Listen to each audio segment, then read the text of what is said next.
Okay, itong plug na to, yun yung ipapasok mo dun sa stock ECU mo. Naka-piggyback lang siya. Yan.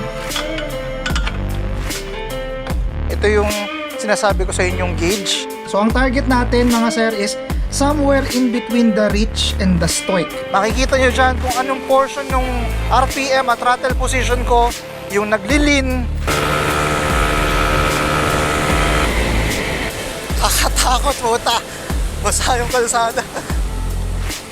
So sana may natutunan kayo. Please like, share, subscribe dahil sobra nating pinagkagastusan tong vlog na to. Sobra kong pinaghirapan yung vlog na to para matuto.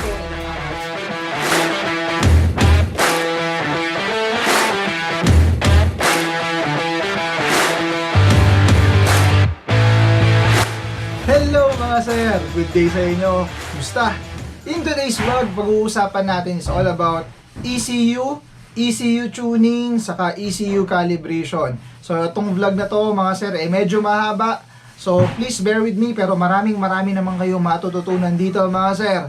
So yan, let's go! Kabit na natin tong ECU, then tune mga sir. Yes sir! So, ito yung Aerox natin mga sir, oh. So, binaklas ko na. I don't know which is the best way para makita yung ECU. Actually, first time ko lang magbaklas na tong Aerox. Parang mapupunit nga yung gawa ko.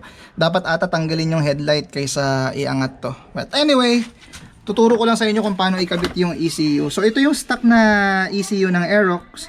Makikita nyo yung cable niya rito. Pag nakabit nyo to, or pag natanggal nyo to, ikakabit nyo na yung racing ECU dun sa plug na to, okay? So ayun mga sir, ito kinabit ko na dun sa UMA M5 natin. Tapos siya may sarili rin siyang plug, okay? Itong plug na to, yun yung ipapasok mo dun sa stock ECU mo. Naka-piggyback lang siya. Pag sinabi kasing stand-alone na ECU, ito hindi nyo na to kailangan, stand-alone siya. Pag sinabing piggyback, ibig sabihin kailangan mo pa rin yung stock ECU mo, pero magiging fully programmable na to. Kung magaan nangyayari, nababypass na yung fuel map dito na siya nagbabasa ng fuel map natin. Dito naman tayo sa part ng tambucho. So kung maaalala nyo last vlog mga sir, meron akong pinakabit na tinatawag natin na O2 bang. So ito mga sir, ito yung bilog na yon. So gagawin natin, tatanggalin natin siya. Niluwagan ko na to prior to this vlog. So dito natin kakabit tong wideband O2 sensor natin dun sa butas na yun. Yan. So mga sir, before tayo mag-start mag-tuning ng motor natin using yung mga kinabit natin sa motor natin, ECU, yung AFR, i-discuss ko muna sa inyo yung mga numero na kailangan natin maintindihan at kailangan nyo ring maintindihan para malalaman nyo kung ano ba yung sobra na yung gas or sobra na yung hangin or ano yung perfect na range na hinahanap natin na yun yung itotono natin sa Aerox natin mamaya. So punta muna tayo dito sa whiteboard natin mga sir. So when we talk about AFR, air to fuel ratio, so meron tayong hinahabol na value. So yung hinahabol natin na magic value na actually napanood ko lang naman to sa ibang mga tuners dito sa Philippines, saka yung mga tuners sa ibang bansa. So ang ginagamit nilang range para sa AFR is 12.5 to 13.2. Yan yung target natin na AFR value. So, Sir Mel, ano yung ibig sabihin kapag yung value natin is less than 12.5 or more than 13.2? So, kapag ang value mo is less than 12.5, ibig sabihin yan to rich. Next naman natin is paano kapag more than 13.2? So, ang mangyayari naman dyan, ibig sabihin is to lean. So, kapag ang value mo more than 14, lumalabas 14 or 15, ibig sabihin nun mga sir, running lean ka, pwedeng mag-cause yun ng overheat, ng engine damage, or anything na pwedeng maging catastrophic sa motor mo, pwedeng sumabog yung makina mo. Pero may mga portion ng pagmumotor natin na yung motor talaga is kailangan medyo lean siya. For example, naka full throttle ka. Pag nagpatay ka ng throttle, okay lang na medyo lean ka. Pwede kang umabot sa 13, 14, or maybe 15 basta nakapatay yung throttle natin. Pero habang nagpapaandar tayo, no, habang nagwa-wide open throttle tayo, habang pumipiga tayo ng motor natin, dapat ang target value natin within this range, mga sir. Ito yung itotono natin mamaya. So dapat sa lahat ng throttle position natin, sa lahat ng RPM range natin, makuha natin as much as possible tong value na to. Pwedeng bumaba ng konti or tumaas ng konti, pero dapat within specific values lang. Pwedeng mag 12.4 or 13.3, pero di dapat lalayo ng sobrang layo, mga sir. So madagdag ko pala, mga sir, no, meron tayong tinatawag na stoic AFR o parang sinasabing stoichiometric sa physics. Parang sabihin na natin na perfect value ng AFR. So yung value na yon is 14.7, okay? Pag sinabi nating stoic yung AFR mo, walang excess na air at tamang-tama lang yung value ng gas na pumasok sa makina mo para sunugin. But the thing is, kapag kargado yung makina mo, medyo lean to para sa makina natin na kargado. Pero kung ang motor mo ay stock, pwede mo tong gamitin na value dahil ito ay very fuel economic, no? Matipid sa gas pero may power, mga sir. Ito yung tinatawag natin na stoic AFR. Pero as I have said, hindi natin to target. Yung pinakita kong value kanina, which is 12.5 to 13.2, yun yung hahabulin natin na value para sa pagtotono natin ng Aerox natin. Ayun. So, ito yung ibig sabihin ng rich, stoic, tapos yung tinatawag natin na lean. So, onti lang yung hangin, tapos ito yung gas. Okay? So, sabihin na natin kanina, 10:1. Pag sinabi naman nating stoic, so ito ay 14.7:1. Pag sinabi naman nating lean, sabihin natin 18 to, tapos ito pa rin yung gas mo. So, yan yung difference ng rich, stoic, saka lean. So, ang target natin, mga sir, is somewhere in between the rich and the stoic. Okay? Yung 12.5 to 13.2. So, hindi siya ganun ka perfect, pero hindi rin siya ganun ka lean. Okay? Ayaw natin kasi mangyari tong lean kasi napakalaki ng possibility na sumabog yung makina mo, mag-overheat ka dahil konting-konti yung gas as compared dun sa hangin. Alam nyo naman, mga sir, na ang gasolina merong cooling effect na tinatawag yan. Di ba yung gasolina pag tumapon yan tapos hinawakan nyo siya, para siyang alcohol, malamig siya. So ganun yung nagiging effect niya sa makina. Pag tamang-tama lang yung gasolina nyo, meron siyang cooling effect na nagagawa sa motor nyo, bukod pa dun sa radiator nyo, sa hangin na tumatakbo sa motor nyo, mga sir. So we're targeting somewhere between the rich and the stoic, okay? Dito tayo dapat. Tamang-tama yung gas, saka hangin natin, mga sir. Yun, no? Una natin gagawin, mga sir, is i-connect natin tong cellphone ko dun sa ECU ni Aerox. Nga pala, yung Bluetooth nito. Wait lang. Okay. So, ito yung Bluetooth module niya. So, tago lang natin yan dyan. So, next natin gagawin is pupunta tayo dun sa UMA na app. Yan, no? UMA Tune. This is downloadable in Android saka mga iPhone. Pero para makapag-tune kayo, meron kayong kailangan bayaran. I think nasa 500 pesos yung kailangan yung bayaran. Next is i-on natin yung motor. Di nyo siya kailangan paandarin. I-on nyo lang yung motor. Makakita nyo, nagre-read siya dun sa taas. Naka-record din pala tong cellphone ko. So hindi nyo kailangan nakatingin lang dito sa GoPro ko. Naka-record din yan. Next is pupunta tayo dito. Yung nakikita nyo yung quick burn, no? So actually connected na tong motor natin dito sa ating cellphone. So pag ginalaw ko tong throttle, makikita nyo tong pangalawang linya na to, gumagalaw siya. Ayun, no? So connected na yung ating motor dito sa ating cellphone. First na ginagawa natin dito is itong map or yung yung quick burn. So dapat tayong mag-burn ng ating stock ECU na map. So, meron dito, pag kinlik nyo yung quick burn, yan ata yung babayaran nyo eh. Yung quick burn na yan. So, next is this one. Hanapin nyo muna yung stock na ECU. So, ang gagawin ng UMA na ECU, naka-program siya as yung stock na mapa ng ECU. Para pa rin siyang stock ECU. Yun yung totonohin natin, yung stock na mapa. So mapansin nyo rito, kung nakauma kayo ng mga karga, meron na silang mga parang preloaded na map dito. May 180cc, 155cc na naka-cams. Pero for now, start tayo dito sa base map. Okay? Stock map. And after that, you just click to go to flash. Yes.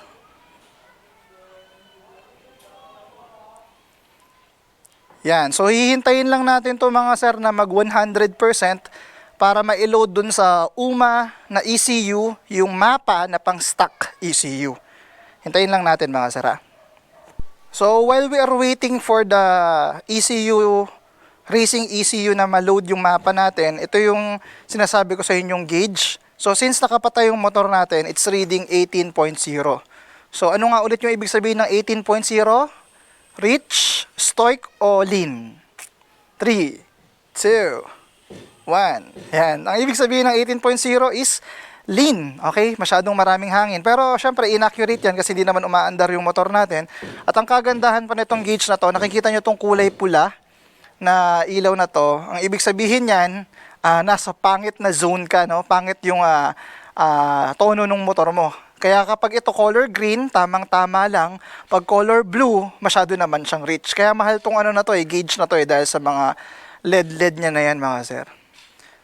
34%. Tagal. Huwag mong papatayin yung motor mo, no? Kapag ginagawa mo tong tuning na to, habang ginagawa niya yan, huwag mong papatayin yung motor nyo. Hayaan nyo lang siya naka-on. After mag 100%, saka mo siya i-off, tapos i-on mo ulit. Yan. Hintayin lang natin saglit mga sir. Tapos lalabas na tayo para magtono ng mapa natin. Tapos i-discuss ko rin sa inyo yung mga features ng mga racing ECU. Actually itong UMA lang naman yung first time kong ititest. So kung kayo ay magtatanong sa akin, hindi po ako professional na ECU tuner. Actually, this is my first time tuning an ECU. But binili ko talaga lahat ng mga to para maintindihan nating lahat kung paano gumagana yung ECU. So, samahan nyo akong matuto mga sir. Kung may mali man akong masasabi, please comment down below and correct me. Kung meron naman kayong matututunan, like, share, subscribe mga sir. Diba? Yun. A few moments later. So, ito mga sir, nag 100% na siya. So, hindi ko na napakita. Pero pag nag 100% na siya, kailangan mo siyang patayin. Okay? Patayin din natin tong app. Off mo siya for 10 seconds, tapos i-on natin ulit. Yan, on natin ulit yung app. Tapos hintayin lang natin dito, makikita nyo naman dito sa taas yun. Mayroong naglo-load dyan dito banda sa taas. So malalaman nyo pag it's already connected. Ayan, nakasulat RC Mini 5 ECU connected. So let's try to turn on this motorcycle kung umaandar siya mga sir. Okay, so umaandar naman. So as I have said, this is stock map. Kung ano yung tono nung pang stock ECU, yan pa din yun, no? Wala pa tayong ginagawang adjustment mga sir. Stock map pero naka-racing ECU na yan. Tara, labas tayo mga sir. Mag-adjust tayo. So yun, before tayo mag-start maggalaw ng mapa, hantayin muna natin na mag 80 degrees Celsius yung ating motor. So makikita nyo rito sa bandang baba, temperature of the engine is currently at 62 degrees Celsius mga sir. Yan, kita nyo yan dyan. Hintayin lang natin siya mag 80 before natin galawin yung tinatawag nating fuel map or yung fuel calibration. So makikita nyo rin dito, gumagana na yung ating AFR gauge. So it's currently 11.6, 11.4. So ano yan mga sir? Ano ba yan? Lean, rich, or stoic? 1, 2, 3. That's rich. Okay? Rich ang ibig sabihin natin dyan mga sir. So a-adjust natin yan mamaya para makuha natin yung ideal value natin. Ideal value ulit natin is what? 12.5 to 13.2 na AFR reading. Yan, 80 degrees Celsius. Next, anong gagawin natin? Patayin muna natin yung makina saglit. Okay. So, before we do all of those settings, punta muna tayo sa tinatawag nating calibration. Dito sa calibration, dito natin gagalawin lahat ng kailangan i-remap o i-reflash sa ECU. Next natin gawin, kailangan natin matutunan muna nung ECU natin yung position ng ating throttle. So sa baba, may makikita kayong TPS Learn. Click natin yung TPS Learn. Tapos, Start Learning. So kailangan natin i-wide open throttle. Tapos, isa pa. So makikita nyo, learning completed. Now, pwede na tayong magtono ng ating ECU. So I will not actually cover all of this. Doon muna tayo sa basics kasi sabi ko nga sa inyo, hindi naman ako professional tuner. But itong basic tuning na to is very very good na para sa akin para sa sarili kong motor. Okay, so disclaimer lang, sa mga gustong mag-risk, pwede nyong gayahin to. Kung ayaw nyo naman mag-risk, maghanap kayo ng sarili nyong tuner mga sir. Ito naman is just for sharing of idea lang. Okay, next is papaandarin ko na ngayon yung motor. Ayun, so makikita natin dito, meron tayong tinatawag na fuel base, fuel adjust, target AFR, and so on and so forth. So magfo-focus muna tayo dito sa tinatawag nating fuel adjustment, tong number 2. So pagka-click nyo nyan, makikita nyo rito na yung lumalabas dito sa A-Racer na AFR gauge, lumalabas rin siya dito sa bilog na to, no? So yan yung tinatawag natin na fuel map, yung mga color green na yan. So, yung nandito sa upper part na to, yung 2,000, 4,250, 6,500 hanggang 13,250, yan yung RPM ng motor natin. Ito namang nasa left side, tong 0, 2, 10, 30 hanggang 100%. Yan naman yung throttle position mo, yung bira. Okay? So, makikita nyo dito, kung saan nakatutok yung umiikot na bilog na yan, yan yung AFR mo at 2,000 RPM na 0 pa yung ating throttle position. So, ang gagawin natin, since tayo ay rich, no? Medyo marami tayong gas, babawasan natin siya. Okay? So, click natin yung ano na yon, cell na yon, tapos magbabawas tayo gamit tong nandito sa baba. So, until ma-reach natin yung 12.5 to 13.2 na value. So, minus tayo, sabihin na natin 90. Okay? Pagkapindot mo nun, automatic niya nang ina-upload sa ECU yon.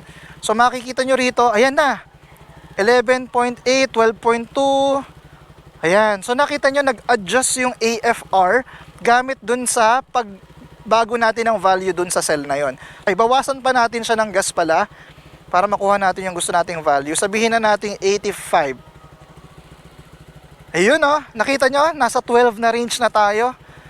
Okay, 12.2, onti pa, sabihin na natin 80.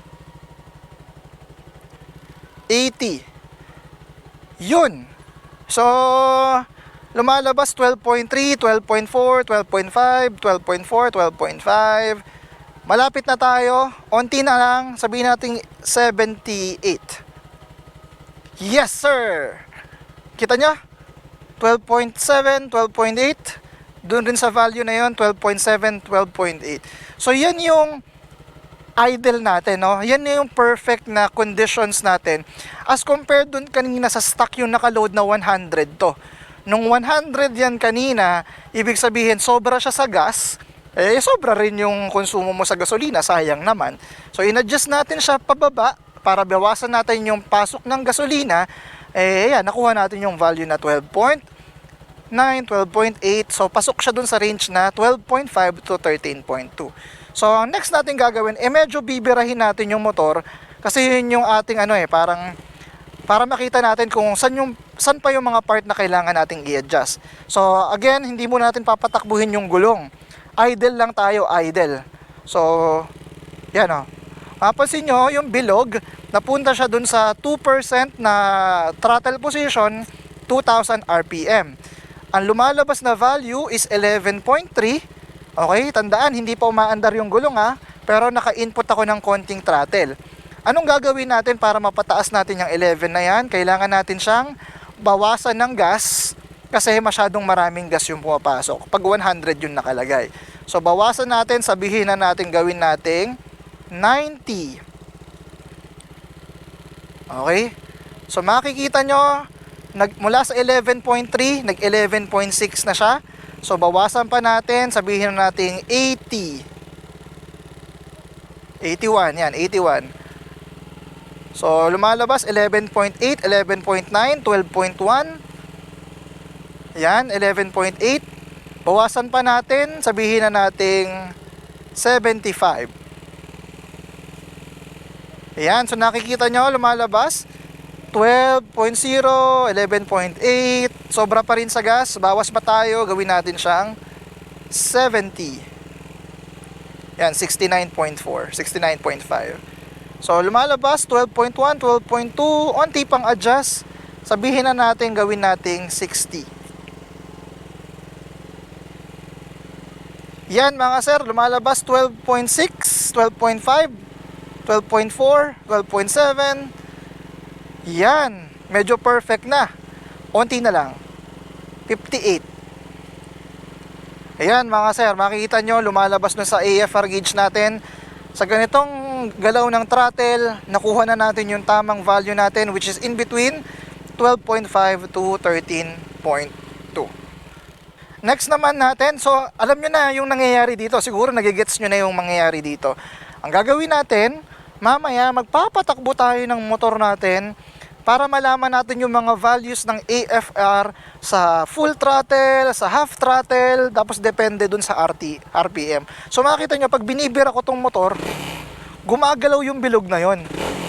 Okay? So ang gagawin natin, na susunod, papatakbuhin talaga natin tong motor na to para makita natin yung mga values ng AFR natin for every RPM, for every throttle position that we have. So ngayon, ang ginawa lang natin is idle mga sir. Idle tuning muna tayo. So I hope you get the idea, no? Hintay lang ako ng kasama. Tapos punta naman tayo sa isang medyo safe na lugar para makapag-testing tayo ng different RPM. Papatakbuhin natin tong motor na talaga na to. Street tuning ang tawag dito. Okay? Street tuning muna tayo. Wala tayong pambiling dyno eh, ha? Street tuning. Let's go, let's go! Tara! Iyon. So kasama ko si Kuya Gary. Punta lang kami dun sa location kung saan pwede mag-tune.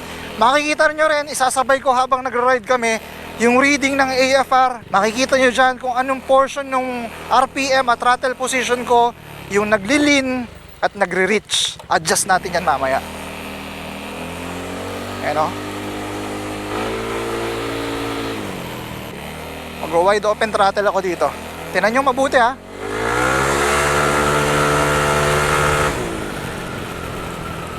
Ano, nakita nyo?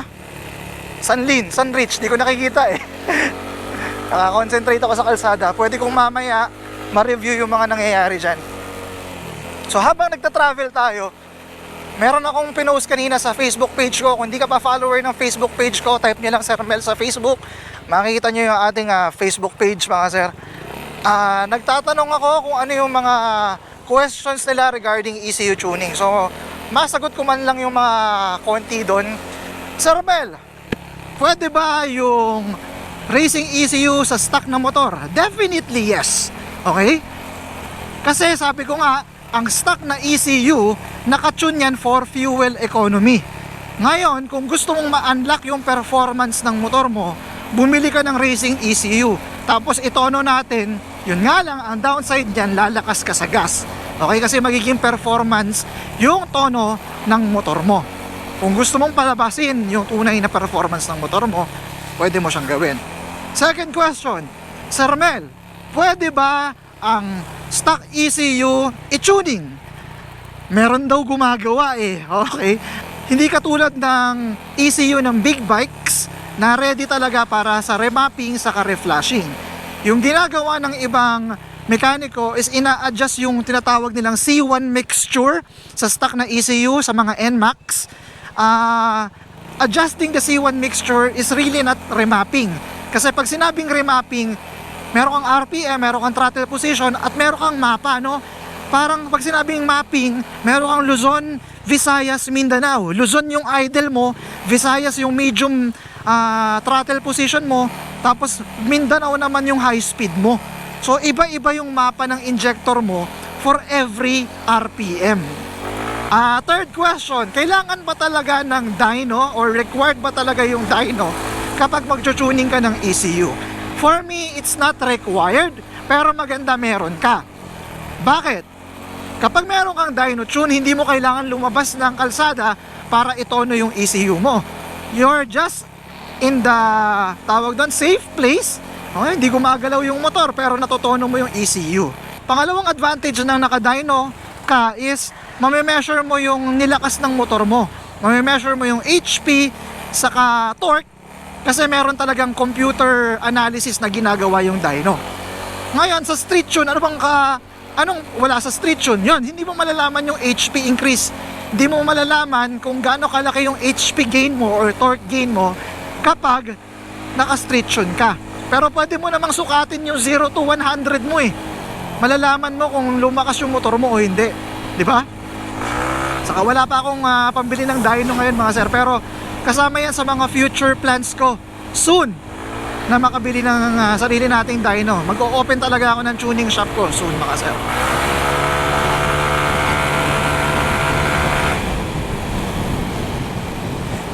So dito kami, bandang kaliwa, magtotono. Medyo maluwag dito. Ayan oh. Kita nyo, maluwag. So ayun, dito na tayo sa pwesto namin. Dito kami magsi-street tune. Kuya Gary, shoutout. Ayun, dito kami mula dun sa dulo. Papunta ron, paulit-ulit hanggang makuha natin yung tamang tono ng mapa natin. Okay? So samahan nyo akong matuto today.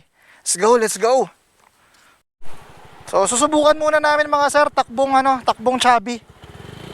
Check nyo yung nangyayari sa AFR ha. Takbong 20, 30, 40, 50, 60,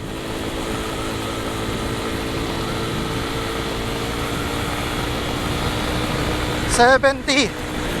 Uy! Nakatakot.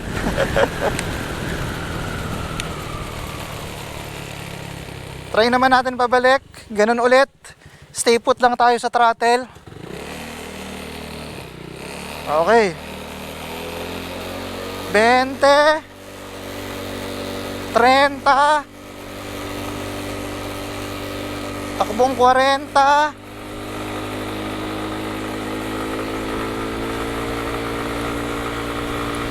50, 60, 70,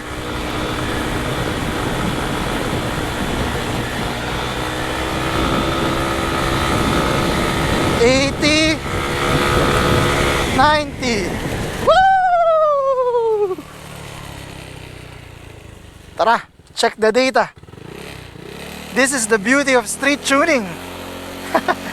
Mahirap siya pero nag-enjoy ako. Alam nyo naman na mahilig ako sa numero. Check natin yung data natin mga sir. Ha?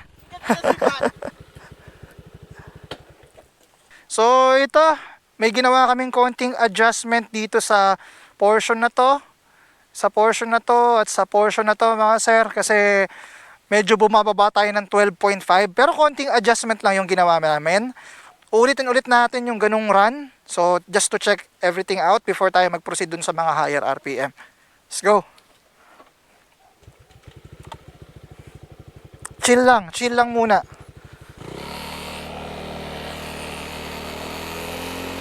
Bente, 30, 40, 50, 60, 70, 80, 90. Woo! Preno! Sa ulit, pabalik naman.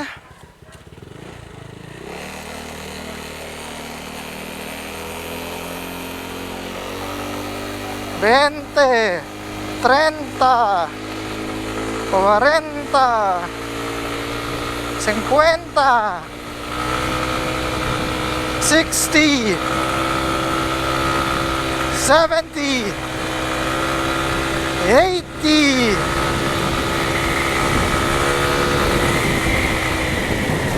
Nakakatakot.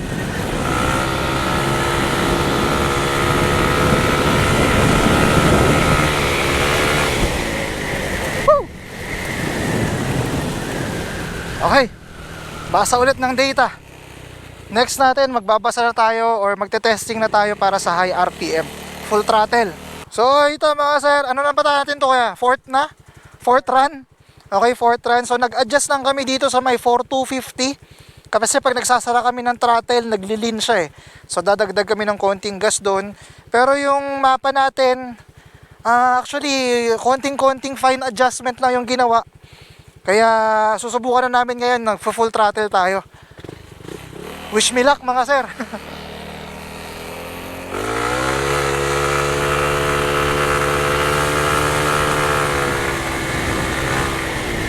Woo!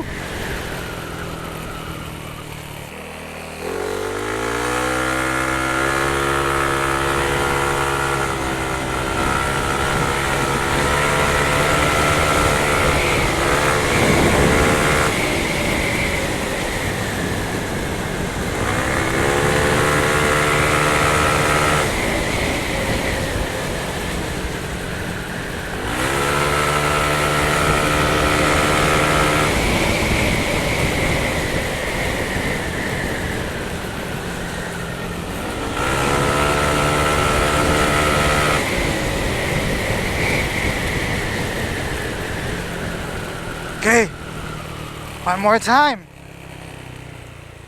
Nakakatakot mag-testing, ang dulas ng gulong ko, dahil pang aso.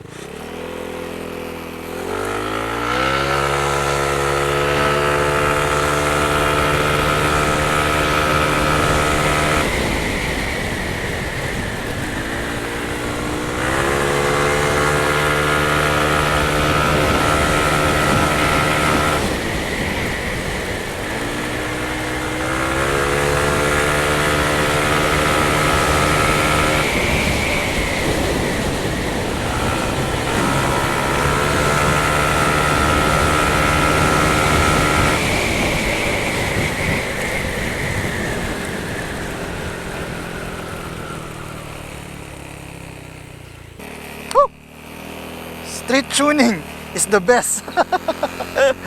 Natatesting mo rin yung skill mo, putang ina. Nakakatakot ang puta.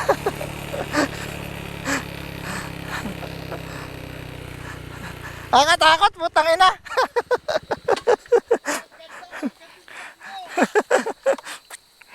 Ayan, testing. Tingin kami ng data mga sir. So, wala na kaming ginawa mga sir. Dahil as we can see from the data, we're on the range of 12.5 to 13.2 habang tumatakbo kami ng mabilis. Dito lang sa portion na to na medyo tumataas or naglilin kami dito sa 4250. So ayan mga sir, this is about fuel adjustment. Okay na tong mapa na to. Papakita ko na lang sa inyo yung ibang mga features. So ito naman yung target AFR number 3. Pag gusto nyo magtono na using AFR ang value na ilalagay nyo, ito naman yung target AFR. So next is fuel acceleration. Ito kung gusto nyo magbago yung throttle response nyo pag umaarangkada kayo ng mabilis na ganun, pag overtake kayo. So usually ang value na yan, ano rin yan through trial and error. Ito pag aarangkada kayo pag aarangkada. Okay, yun yung fuel acceleration. Lagyan natin sa 120 mga sir. Pero it doesn't affect your map. It just affects your throttle response. Next is temperature compensation. Pag gusto nyong mag-adjust yung pasok ng gasolina for every temperature range. Okay? Tapos, ito meron tayong tinatawag na spark angle. Kung gusto mong magkaroon ng advance and retarding sa timing mo, pwede mo yung i-adjust dito. Backfire adjustment, ito yung mga features na pang show, no? So for example, papakita ko sa inyo, pag naka-on yung open throttle, makikita nyo dyan na magbabackfire to at 7,000 RPM. So yun ang open throttle, pang show yan. Pag naka-ano kayo, ano yun, yung isang linyang pipe, tawag natin doon, open pipe talaga. Closed throttle naman, ibig sabihin, pag nagsara kayo ng throttle, doon naman siya magbo-backfire. Ayun o. So yun yung closed throttle. Idle loop naman, pag gusto nyo yung racing yung ano nyo, yung idle nyo, ayun o. Rig nyo, rumble idle. Pwede nyo i-adjust yan dito sa UMA na ECU. Wala, umulan na. Tapos quick shifter, pag meron kayong quick shifter. Idle RPM, pwede nyong i-adjust yung RPM nyo, kung pwede nyong lakasan yung RPM. Yan, additional. Ayan, marinig nyo. Tumataas yung RPM ng Aerox ko. Pwede nyo rin siyang babaan. Ayan, rinig nyo naman, di ba? Nagbago yung tunog ng Aerox natin. So, balik natin siya sa ganyan. Medyo umuulan. RPM limit. So, pwede nyo taasan yung RPM ng motor nyo by stock ng Aerox 10.5. So, kung gusto mo siyang babaan, for example, yan, 7.540. Ayaw niya nang tumaas, hanggang doon na lang siya. Yun yung RPM limit. So, for example, babaan pa natin, 5,000. Hanggang doon lang siya. Ayan o. So, yun yung RPM limit mga sir. Lagay natin siya sa 11,000. Kasi 10.5 yung stock eh. So, para ma-unlock natin yung RPM, dagdagan natin ng konti. 11,000 RPM. VVA control. Kung kailan mo gusto kumagat yung VVA, usually sa 6,000 kumakagat yung VVA, may mga nakita ako ginagawa nilang 5.9. Okay? Hindi ako sure. Actually, trial and error yan, yung VVA, kung kailan nyo siya gustong pakagatin, okay? So, 6,000 or 5.9, yan yung nalagay natin, 5.9.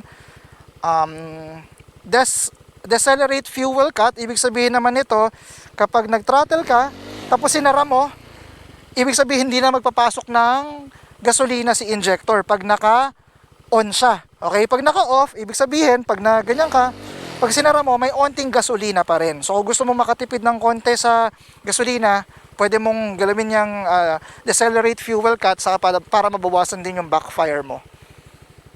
Auto-tune, ito yung pinakamaganda sa UMA actually. Yung ginawa natin kanina, hindi mo na kailangan gawin yon kung meron ka nitong setup na to, yung binili natin.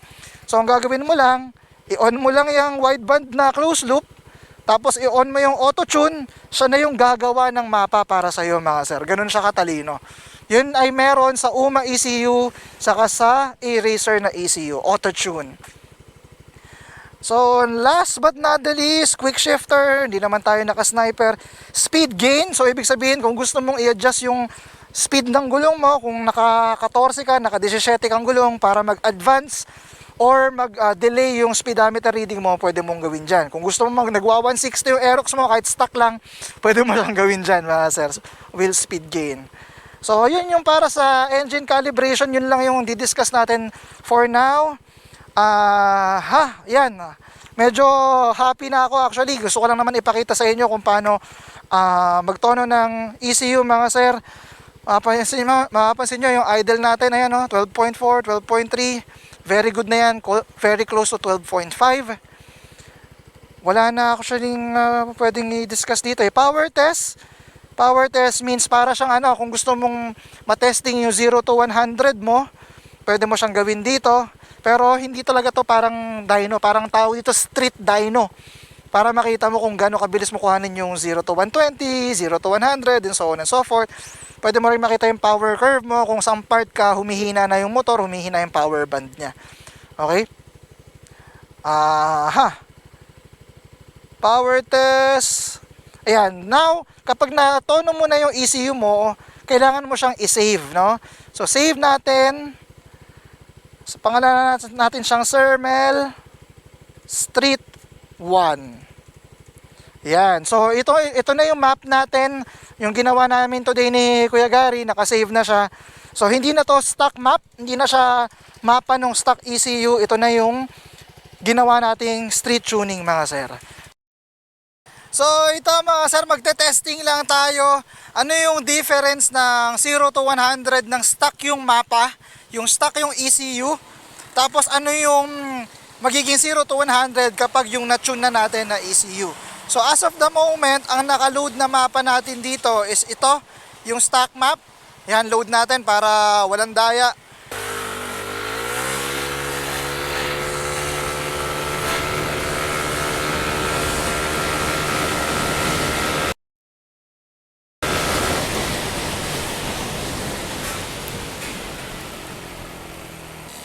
So that's our 0 to 100 para sa stock map natin. Hindi ko alam kung ilang value. Tingnan natin, tabi lang tayo saglit. So next naman natin gagawin, ilo-load natin yung map na ginawa ko kahapon.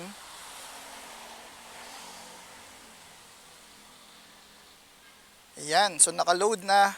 Makikita nyo rito na iba na rin yung ginawa, or actually fine-tune ko pa to.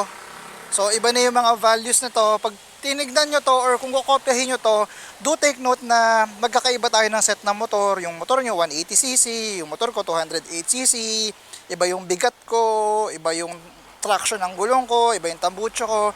So kahit nakopyahin nyo yan, hindi ibig sabihin na igagana ng maayos sa inyo yung mapa na yan. Nag-adjust din ako ng spark plug angle. So yun, let's go, testingin natin to. 0 to 100 ulit.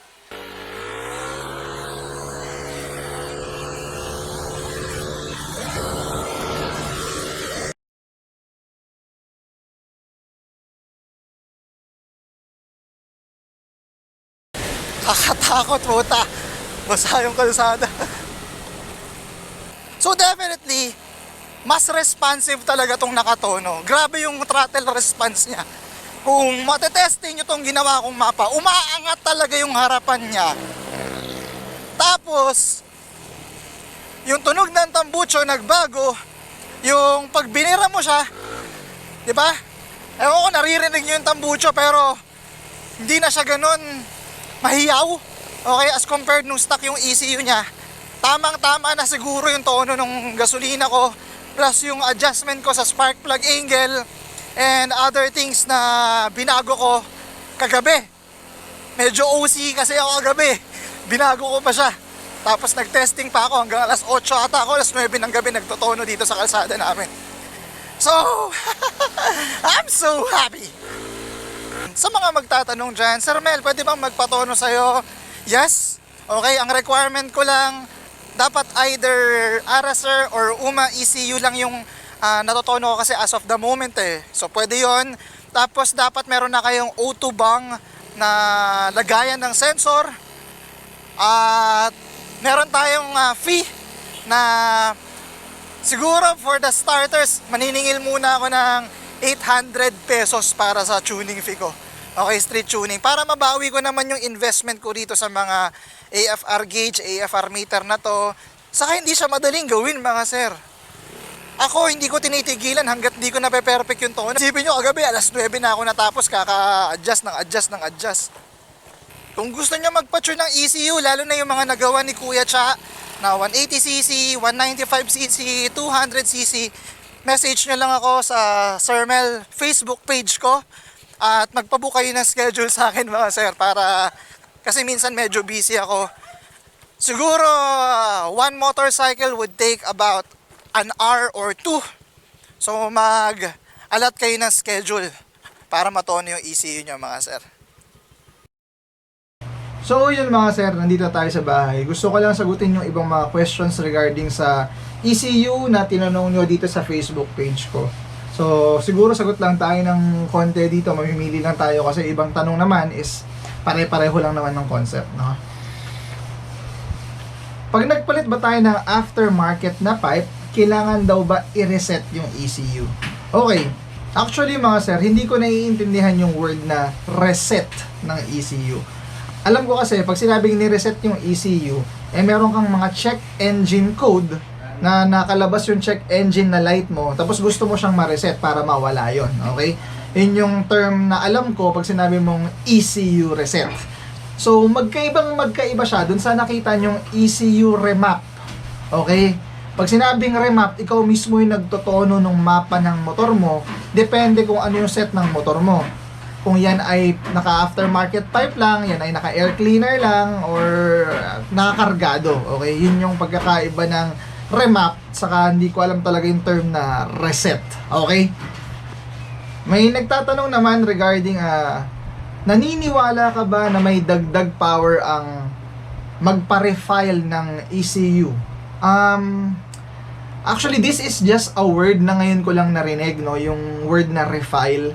I've been to motorcycle riding. Sabi ko sa inyo, matagal na akong nagbi-big bikes. Pero siguro may bagong ang term, no? Yung tinatawag nga nilang refile. Nakita ko to sa isang vlog ni Project FI. So I don't know, I don't have any experience regarding that. Pero as I have said, yung karamihan ng stock ECU talaga hindi sila nare-remap basta-basta. Okay, they are fully encrypted. Tapos kung siguro yung ibang mga researchers and developers natin sa Philippines baka kaya talaga nilang i-remap. But I really don't know, no? Wala talaga akong experience sa refiling na Word, no? Mas naniniwala ako dun sa ECU na fully programmable na either standalone or piggyback. Yun. Ano yung pagkakaiba ng UMA Eraser na ECU as compared to other ECU? So may nagtanong din dito. Hindi ko rin alam kung bakit sobrang mahal ng Eraser Kasi kung titingnan nyo, kung makakapanood kayo ng mga tutorial videos about Eraser, halos pareho lang siya ng tuning ni UMA. So wala akong idea kung bakit mas mahal yung Eraser. Hindi ko rin alam kung bakit mas mura yung ibang Eraser. Baka sa brand lang talaga nagkakatalo. Alam nyo naman, di ba, yung brand, yung research and development, yan kasi yung binabayaran natin kaya napapamahal yung isang materyales. Okay? So, ang alam ko lang talaga ito, no, as of the moment, is UMA saka Eraser. Pero wala pa akong Eraser dito sa bahay, pero pareho lang talaga sila ng concept ng pag-tune ng UMA. Okay? Kailan dapat magpatono ng ECU? Kailangan mo magpa-tune ng ECU kung ikaw ay nag-bore up, okay, para maalagaan mo naman yung set mo. Sayang yung ininvest mo sa bore up mo, sa cams, and so on and so forth kung mag-overheat lang yung motor mo. So, doon ka magpa-tune ng ECU at dapat fully programmable yung ECU. Okay, mga sir? Okay, regarding dun sa stock ECU, ang stock ECU talaga is really not fully tunable, no?